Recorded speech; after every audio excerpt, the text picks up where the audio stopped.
Alright, so just a quick E riff. Well, it's not specific to E, but it's fun to do in E because you get some open strings, but it can be applied to closed positions and whatnot. And you're not really going to like this one, but it's good for your pinky.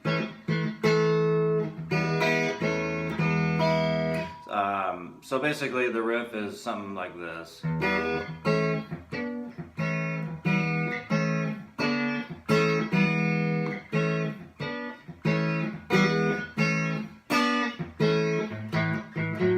I ain't worry about the 4 chord yet because this 1 chord is harder to do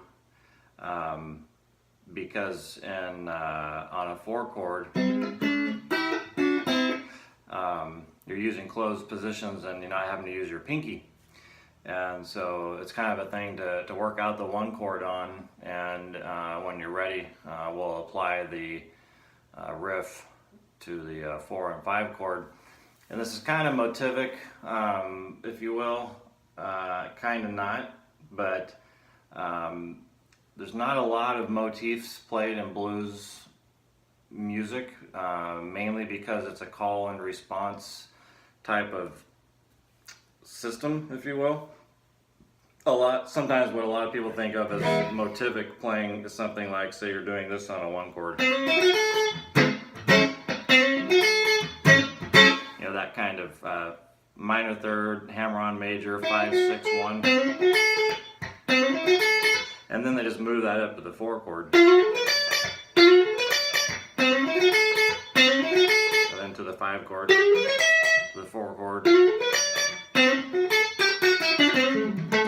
But we're not doing that. We're just doing a simple quote unquote E riff. So it's droning and it's hybrid picking. So how about that? That's like 9 things at once.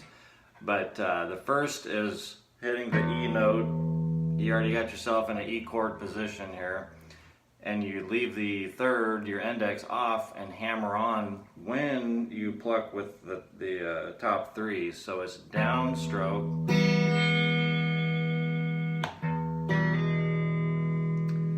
And sorry, I hit the wrong 3 there. The 3 you're hitting is the A, D, and G strings.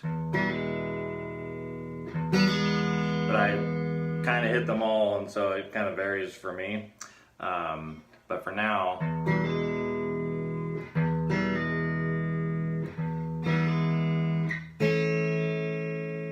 with this, you're barring on the 2nd fret the E note or 2nd fret D string, 2nd fret G string or A, 2nd fret B string or C sharp, which is essentially outlining an A major chord. So we're implying we're going to a 4 chord, but we're not. And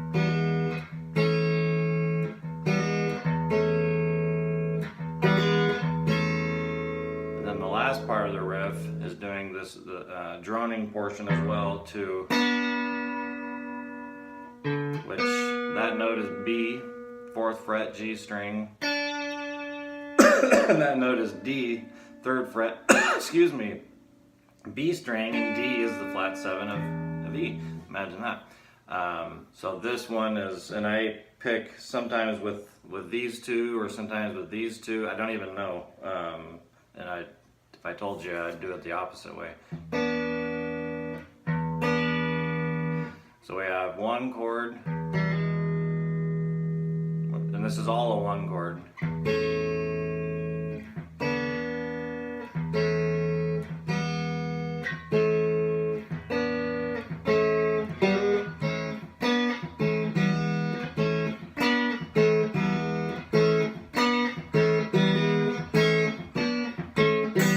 You don't have to drone. You could just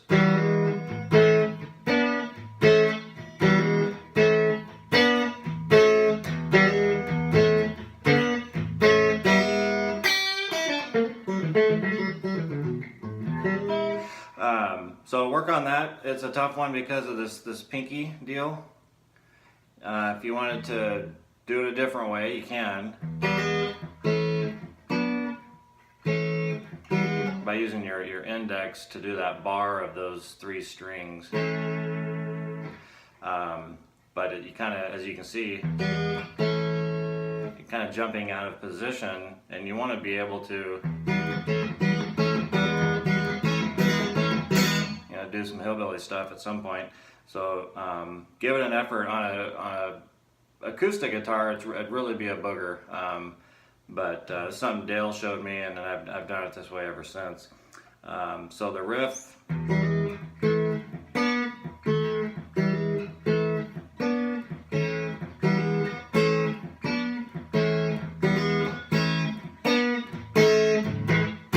We'll get to the 4-chord stuff later, but work on that riff.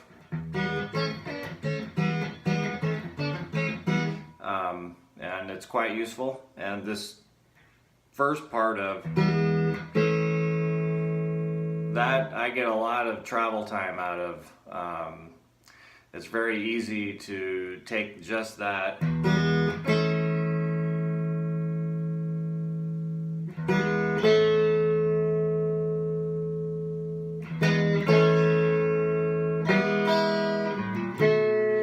and do just things with it.